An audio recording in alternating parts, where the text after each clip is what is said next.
God had promised that Abraham's descendants would live in Canaan. He would give them the land. After wandering in the wilderness for 40 years, it was time for the remaining Israelites to enter the Promised Land. Now the only thing keeping the Israelites from their new home was the Jordan River. The river was deep and wide. The Israelites could never get across on their own, but God was going to help them. God told Joshua and the other leaders what to do. First, the priests carried the Ark of God ahead to the edge of the river. The Ark reminded the people that God was with them. The rest of the Israelites followed behind the Ark.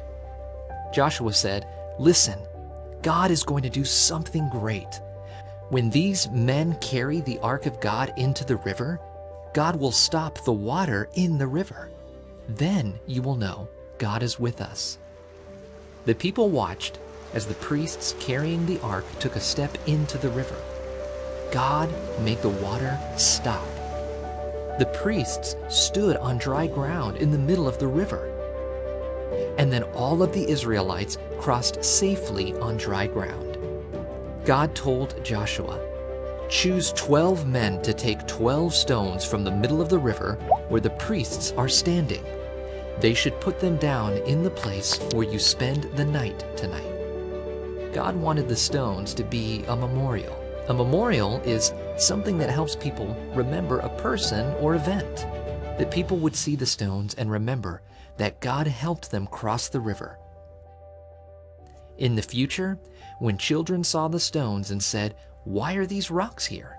the people could tell their children that God stopped the water. And everyone would know that God is mighty. The Israelites did exactly what God told them to do. They picked up 12 big stones to make a memorial. Finally, the priests with the ark crossed the river, and the water began to flow again. The river was deep and wide, like it had been before. At last, God's people were in the Promised Land. God went ahead of Joshua and the Israelites into the Promised Land. He showed his power to them so that they would trust in him. When Jesus came to earth, he showed his power so people would trust in him and be saved from sin.